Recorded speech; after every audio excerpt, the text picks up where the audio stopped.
자, 오늘은 세면대, 벽부형 세면대라든지 그런 부분에 대해서 한번 설명을 한번 드리겠습니다. 저희가 벽부형 세면대 같은 경우는 배관이 굵기가 35예요.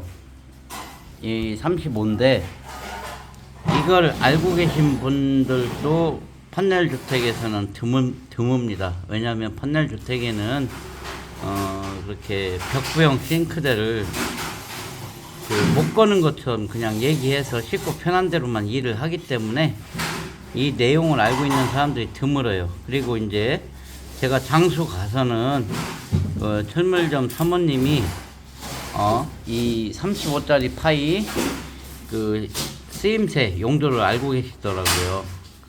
근데 이제 그 주변에서 가장 큰 장계에 있는 철물점 사모님이었는데 그분만 알고 있고 딴 데는 다 모르고 있어요. 이게 35파이 매립이 들어갈 때는 35파이로 들어가고요. 50으로 왔더라도 이제 저희가 이제 레조샤를 써서 다운 시켜 갖고 이렇게 올라갑니다.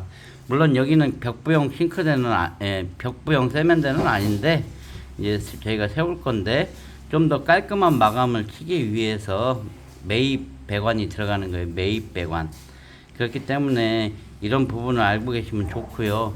제가 벽부형 세면대에 설치하는 방법들은 지난 영상에 많이 있습니다. 각관으로 아예 용접해서 쇠로 틀을 잡는다든지 안에다가 쇠를 잡아서 앙카를 용접해서 빼놓고 미리 그런 거를 다 맞춰놓고 작업을 하면 나중에 벽부형 세면대도 충분히 다실 수가 있어요.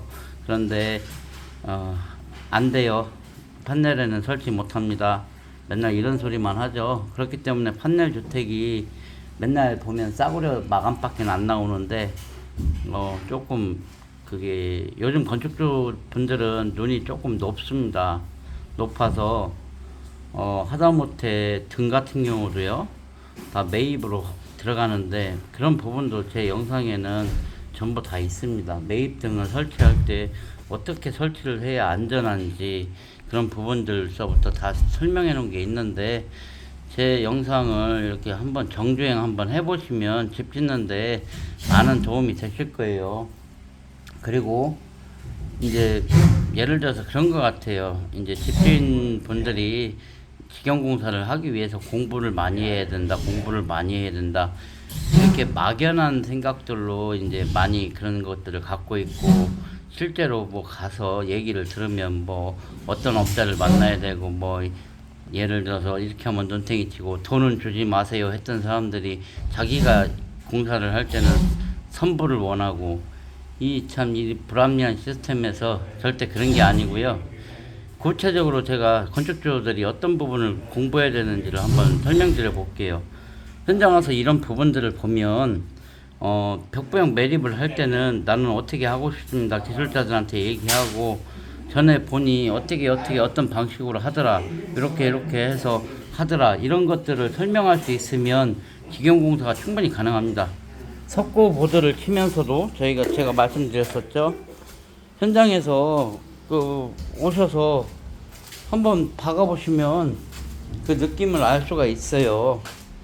이렇게 저희는 판넬 주택에는 피스 시공이 무조건 원칙입니다. 피스 시공을 했을 때는 거의 하자가 안 생기는데 타카 시공을 하게 되면 하자가 생기는 경우를 제가 몇 번 봤습니다. 그렇기 때문에 이런 것들을 기술자한테 설명하고, 페인트 마감이면 예를 들어서 석고 피스가 이렇게 꼭 왜 들어가는지 이런 거 제가 설명 다 드렸잖아요. 그러니까 그런 부분을 건축주가 인지하고 현장 와서 보면 저렇게 하는 거구나 라는 생각을 갖고 이렇게 기술자분들한테 말씀해서 안 해주면 보내면 돼요. 직영이라는 것은 그 사람들이, 기술자분들이 안 해주면 안녕히 가세요 하시면 됩니다. 솔직한 말로 그게 노가다의 율법입니다. 직영의 메리트고, 그런 걸 할 수 없으면 직영공사는 안 하시는 게 좋아요. 내 눈에 잘못되고 있는데 그거를 인정하고 넘어가게 되면 한번 잘못된 거가 나중에는 30개가 잘못된 게 될 수가 있어요. 그렇기 때문에 제가 현장을 와서 한번 보시라고 자꾸 말씀드리는 내용들이 사실은 되게 중요한, 직영을 하기 위해서는 상당히 중요한 얘기입니다. 물론 어떤 업자를 만나고 어떻게 해야 되고 뭐 자재 거래처는 어떻게 사야 되고 다 좋지만, 그런 것도 좋지만요. 근데 결론적으로 어떤 공법을 어떻게 사용해야 하자가 안 생기고 어떤 작업은 어떻게 해야 되는지 이런 것들을 건축주가 알고 있어서 기술자들한테 나는 이렇게 이렇게 해주세요 정확히 말할 수 있는 내용들이 필요해요. 근데 이제 나는 건축주니까 피스 한번 안 박아봐도 돼, 이런 생각으로 접근하시는 분들은 그냥 지어진 집을 사시는 게 좋습니다. 그리고 판넬주택도 제가 맨날 말씀드리잖아요. 요즘은 상당한 고급 퀄리티의 마감을 갖고 있어요. 제가 장수에서 진 집도 그렇고요. 작년에 이천에서 진 집도 그렇고요. 장수에서는 저희가 이제 도배를 해서 이게 한 가지 좀 아쉬운 점이 남지만, 이천 같은 경우에도 바닥 타일 마감에 페인트 마감이었어요. 그런 마감이 판넬주택에서 거의 나오지 않습니다. 물론 페인트까지는 나올 수 있는데 곳곳에 이제 벽부형 싱크대라든지 아이디어를 써서 이제 이런 마감선을 뽑고요. 이것도 이제 나중에 이렇게 하면 이 부분 제가 말씀드렸었죠. 졸리컷 시공으로 해서 뭐라도 이렇게 청소 도구라도 넣을 수 있고, 이쪽은 욕조기 때문에 이제 그 졸리컷 시공해서 해놓으면 나중에 이제 샴푸라든지 비누라든지 이런 것들을 올려놓을 수 있는 2단 수납장 형식이 되겠죠. 이런 것들, 이런 마감들이 요즘 건축주분들이 눈이 높아서 저한테 말씀하시면 나머지 기술적인 부분을 제가 다 풀어드립니다. 근데 보통 기술자분들은 조금 편하게 하고자 하는 그런 생각들 때문에 이런 주문 내용들을 제가 보기에는 현실적으로 잘 안 받아주는 것 같아요. 그런 부분들도 조금 제가 자꾸 시대가 변했다는 표현을 쓰잖아요. 집을 뭐 예를 들어서 한두 푼 들어가지 않습니다. 거의 뭐 요즘 집 지으시려면 30평대 지으시려면 건축과 부대 토목 비용으로만 한 2억은 갖고 가셔야 되는데, 그 돈을 썼을 때 그 돈이 사라지는 돈이 되면 참 어렵다는 생각을 많이 해요. 집도 잘 지면요, 그 프리미엄 받고 팔리는 경우가 있습니다. 그런 경우도 저도 있었고요. 만약에 이 집도 예를 들어서 이제 뭐 나중에 마감 나오고 좋으면 아마 팔 수도 있을 것 같긴 합니다만, 뭐 여러 가지 고려를 해야 되겠죠. 그러니까 이런 부분들, 그리고 이제 왜 제가 판넬 붙이면서 내부에도 폼을 써야 된다, 이 피스를 나중에 섞어 붙이면서 저희가 다 뺍니다. 옆에서 보시면 한 4mm 정도가 돼요. 이게 두께가 3mm 이상은 됩니다. 그렇기 때문에 이 부분이 석고에 걸렸을 때 잘 안 맞는 부분이 있는데, 이거를 폼을 안 쏘고 이걸 빼면 여기에 움직이죠. 근데 폼을 쏘고 이걸 빼면 여기 안 움직입니다. 석고를 박으면서 여기다 같이 석고 피스를 박아주는 거예요.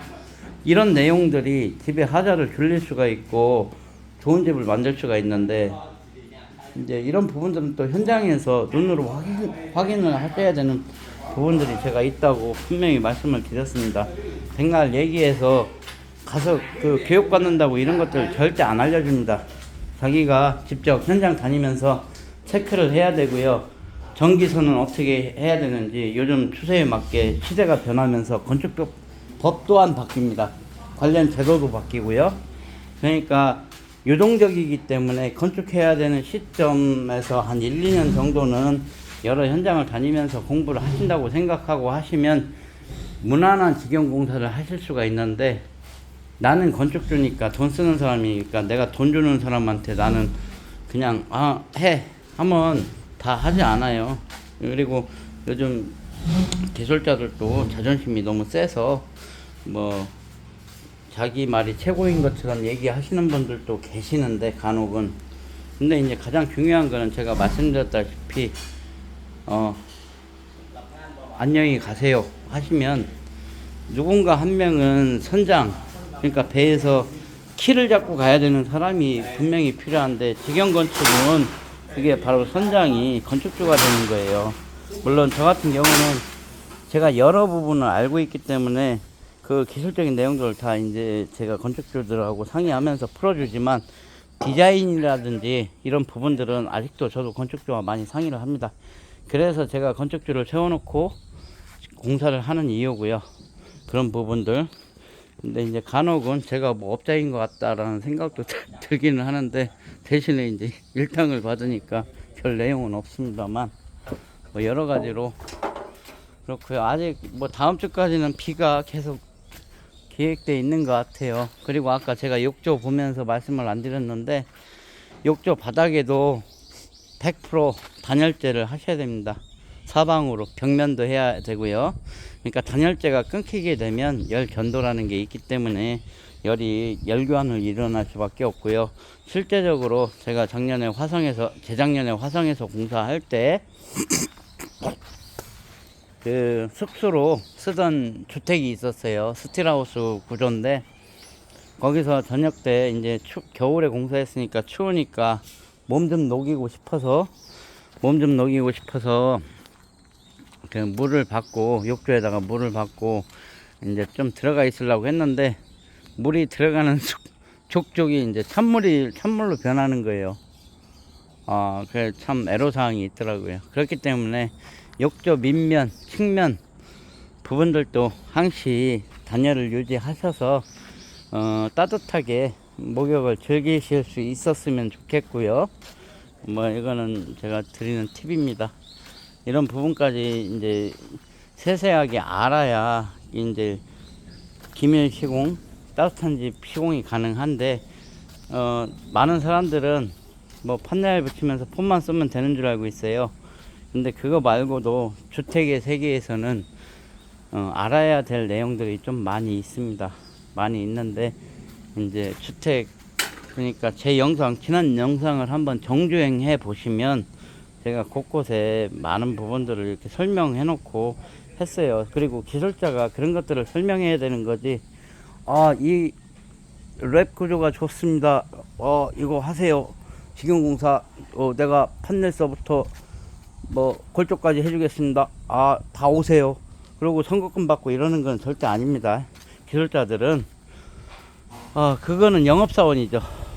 영업사원이고 기술자들은 기술적인 내용을 갖고 사람들과 대화하는 거지 영업사원이 아니기 때문에 제가 항상 말씀드렸어요. 누누이 저는 영업사원은 아닙니다.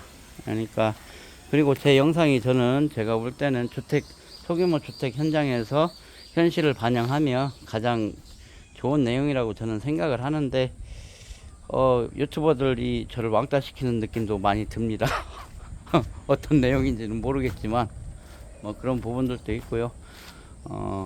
이런 내용들이 좀 유튜브에서 활성화되고 좀 좋은 정보들이 널리 알려져야 되는데 이상한 내용들만 알려지니까 가끔은 이제 씁쓸하죠. 근데 어쩔 수 없습니다. 그거는 저 혼자의 힘으로 바뀔 수는 없는 거고요. 그리고 혹시 유튜브를 잘 아시는 분 계시면 댓글 한번 주세요. 재택근무니까 여자분도 상관없을 것 같고요. 근데 이제 제가 이제 조금 도움을 받아야 될 일이 좀 생기는 것 같습니다. 그래서 많이는 안 되고요. 알바식으로 조금 이제 도움을 받을까 생각 중인데 혹시 그 구독자 여러분들 중에 시간 많고 유튜버 잘 할 줄 아는 분들 계시면 한번 댓글 한번 달아주시면 좀 좋은 방향으로 논의를 한번 해보고 싶고요. 물론 그렇다고 해서 제가 일단은 제 사비가 들어가기 때문에 많이는 드릴 수 없습니다. 네, 감사합니다.